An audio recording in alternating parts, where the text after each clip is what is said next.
Our family home was a modest two-story building tucked away on Elm Street. It wasn't much, but it was ours. I lived there with my younger brother Mike, and it was filled with memories of our parents who had long passed away. I often found myself reflecting on those earlier days when it was the four of us laughing around the dinner table.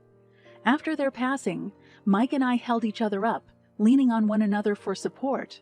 Our relationship was more than that of siblings. We were each other's confidants, best friends.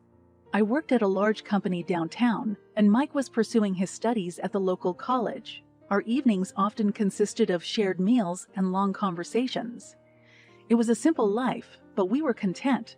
One evening, while preparing dinner, Mike enthusiastically told me about his plans for the weekend. "Jane, you should come with me to the game on Saturday," he urged, his eyes twinkling. I smiled, stirring the sauce. "You know, sports aren't my thing, but I'll be cheering you on from here." He laughed, coming over to taste the sauce. Delicious as always. Seriously though, you need to get out more. Have some fun." "I have plenty of fun with you and my books," I replied, giving him a playful nudge. He wrapped his arms around me in a warm hug. "I just want you to be happy, sis." "I am happy, Mike," I assured him, feeling a pang of gratitude for having him in my life. "As long as we have each other, I'm happy." We continued our dinner, chatting about everything from his classes to my work, our dreams, and our future. Those were the moments I cherished the most. The connection we shared felt unbreakable, sacred even. I believed nothing could come between us. As the months went on, we settled into our routines, comfortable in our shared existence.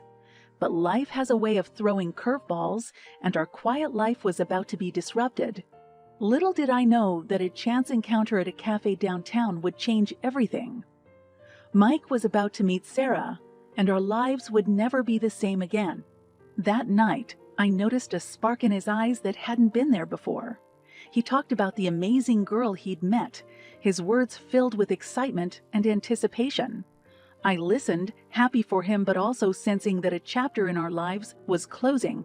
The balance was shifting, and I felt a strange twinge in my gut. But I pushed it aside, choosing to be supportive.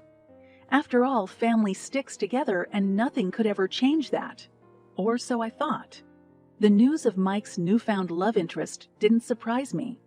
He was a charming young man, full of life and charisma. But as the weeks went by, his relationship with Sarah blossomed at a speed that left me feeling uneasy.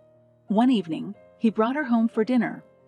I wanted to make a good impression, so I prepared a special meal and dressed up a bit. After all, this was a significant moment in my brother's life. Sarah was attractive, with striking eyes and a confident smile. Her laughter filled our dining room, and she seemed to command attention effortlessly. Mike was clearly smitten. "Dinner is fantastic, Jane," Sarah complimented, looking at me with a smile that didn't quite reach her eyes. "You must spend a lot of time in the kitchen." I forced a smile, feeling the sting of her veiled insult. "I enjoy cooking. It's a way for me to relax after work." "Oh, I could never waste my time on such things," she replied, glancing at Mike with a knowing look. "But it's charming that you do." Mike seemed oblivious to the barb and chimed in, "Jane's the best cook. We're lucky to have her." As the dinner wore on, Sarah's comments grew more pointed, each one a thinly veiled criticism of my life, my job, or my appearance. I tried to shrug them off, telling myself that she was nervous, trying to make her mark, but something in her demeanor told me otherwise. Mike was blind to it all, caught in the glow of new love. He laughed at her jokes, even when they were at my expense. His lack of awareness hurt, but I held my tongue, hoping that things would get better. They didn't.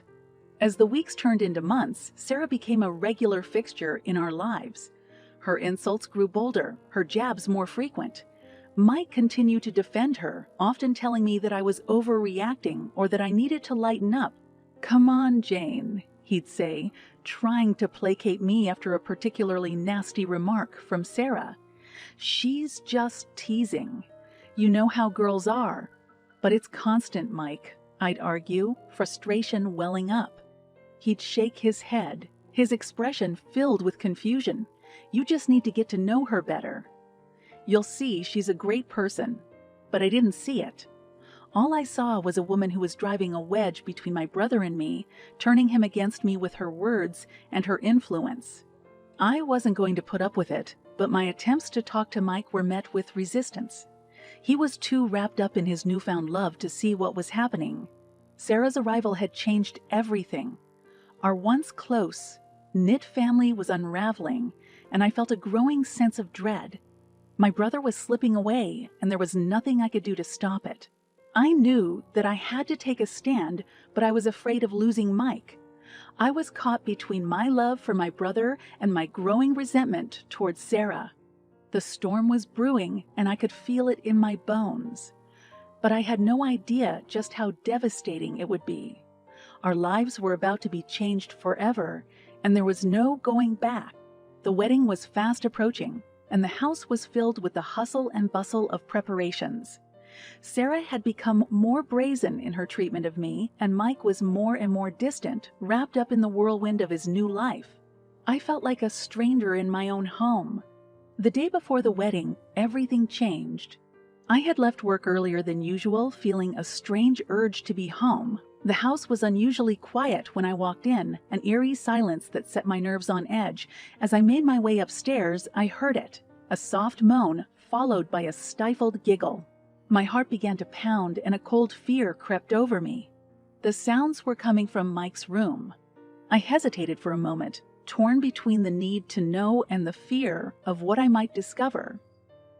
Then, steeling myself, I walked to the door and opened it. The sight that met my eyes will forever be etched in my mind. Mike, lying on the bed with a girl I'd never seen before, a look of shock and guilt on his face. I felt my knees go weak, and a scream of disbelief caught in my throat. "Jane," Mike stammered, jumping up. "It's not what it looks like. Please, let me explain." "Explain," I yelled, tears of betrayal welling in my eyes. "Explain what, Mike? How could you do this to Sarah, to me?" "I didn't mean for you to find out like this," he pleaded, his face pale. "It was a mistake. It means nothing." "Nothing," I sobbed, my voice breaking. "How can you say that? How can you destroy everything like this?" "I'm so sorry, Jane," he whispered, tears in his eyes. "Please don't tell Sarah. Please. It'll ruin everything." I looked at him, really looked at him, and saw a desperation I'd never seen before. A part of me wanted to hurt him as he had hurt me, to tell Sarah and watch his world crumble. But another part, the part that loved him and remembered the bond we once shared, knew that I couldn't. "Promise me," he begged, grabbing my hands. "Promise me you won't tell her." I looked into his eyes, searching for the brother I once knew, and finally nodded. "I promise," I whispered, tears streaming down my face.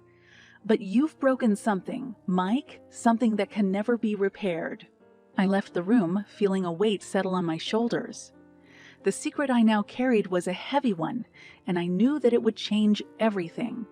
The wedding preparations continued, but I moved through them like a ghost, the joy and excitement replaced by a hollow emptiness. Sarah's taunts and jabs were like distant echoes, barely touching me. I had seen the truth, and it had changed everything. That night, as I lay in bed, the reality of what had happened settled in. My brother, my best friend, had betrayed not only his fiancée, but me. The trust we had built over the years was shattered, and I knew that nothing would ever be the same again. I had made a promise, but it was a promise that came with a price that I was only just beginning to understand. The dark discovery had cast a shadow over our lives, and I knew that it would never truly go away. The wedding was tomorrow, and I was filled with a sense of dread. What had once been a celebration of love and joy had become a twisted masquerade, and I was trapped, caught in a web of lies and betrayal, with no way out. The dark discovery had changed everything, and there was no going back. The day of the wedding dawned bright and clear, but the beauty of the day was lost on me. I moved through the preparations in a daze, haunted by what I had discovered and burdened by the promise I had made to Mike. Sarah was in high spirits, her excitement palpable. She flitted from room to room, her laughter ringing through the house, a stark contrast to the turmoil raging inside me. "Jane, dear, do make sure the flowers are arranged just so," she commanded, her tone dripping with condescension. "We wouldn't want anything less than perfection, would we?" I bit back a sharp retort, forcing a smile. She flashed me a patronizing smile and moved on, leaving me to my thoughts. How could she not see the truth? How could she be so blind to the deceit and betrayal that lay beneath the surface of this so-called celebration? The ceremony was beautiful, filled with music and poetry, love and promises. But it all rang hollow to me. I watched as Mike and Sarah exchanged vows, their eyes locked, their words full of passion and conviction. And all I could think about was the lie that lay at the heart of it all. The reception followed, a grand affair with music, dancing, and endless toasts to the happy couple. Mike was the picture of joy, his guilt seemingly forgotten as he reveled in his new life. During a quiet moment, he pulled me aside, his eyes searching mine. "Thank you, Jane," he said softly, his voice full of emotion. "Thank you for keeping my secret." I know it wasn't easy. I looked at him, my heart heavy. "You're my brother, Mike. I love you, but what you did was wrong. Don't ever forget that." He nodded, tears in his eyes. "I know, and I'll make it up to you. I promise." I wanted to believe him. I wanted to believe that we could move past this and find our way back to each other. But deep down, I knew that things would never be the same again. As the evening wore on, I found myself becoming more and more detached, watching the revelry with a sense of detachment. I felt like an outsider in my own life, trapped in a nightmare from which there was no escape. Finally, the night drew to a close, and the guests began to depart, leaving behind a trail of laughter and well wishes. I stood by the door, saying my goodbyes, feeling a growing sense of relief that the day was finally over. As the last guest left, Sarah turned to me, her eyes cold. "Well, Jane, I hope you enjoyed yourself. But remember, this is my home now, and things will be done my way." I met her gaze, my voice steady. "This is our home, Sarah. Mike's and mine, and I won't be pushed aside." She laughed, a cruel sound. "We'll see about that, dear sister-in-law. We'll see." I watched her walk away, a chill running down my spine. The battle lines were drawn, and I knew that this was only the beginning. The wedding was over, but the war had just begun. A war that would test the bonds of family, of love, of trust. A war that would reveal the true nature of the people I thought I knew. And I knew that I had to be ready. Ready to fight for what was right, for what was mine. Ready to face the darkness and emerge on the other side. The wedding had changed everything, and there was no turning back. The storm was coming, and I had to be ready to face it. Whatever the cost, life after the wedding became a daily struggle. Sarah's bullying escalated, her insults and taunts becoming more personal and vicious. Mike seemed oblivious to it all, lost in his own world, content to ignore the growing tension in the house. I tried to hold on to my patience, to rise above her cruelty, but it was wearing me down. Every day was a battle, a fight to maintain my dignity and self-respect. The home that had once been my sanctuary had become a battlefield, and I felt like a stranger in my own life. One day, Sarah's taunting reached a new level of malice. "Really, Jane, you must try harder with your appearance," she sneered as I entered the kitchen. "Your drab clothing and plain looks are becoming quite tiresome." I gritted my teeth, forcing a smile. "I'm quite comfortable with who I am, Sarah, but thank you for your concern." "Oh, don't pretend you don't care," she shot back, her eyes narrowing. You're just jealous of what I have with Mike. You're nothing but a burden to him." "That's enough, Sarah," I snapped, my anger finally boiling over. "I won't stand here and be insulted in my own home." "Your home," she laughed, her voice dripping with contempt. "This is my home now, and you're just a guest. A very unwelcome guest." Mike walked in at that moment, his face lighting up when he saw Sarah.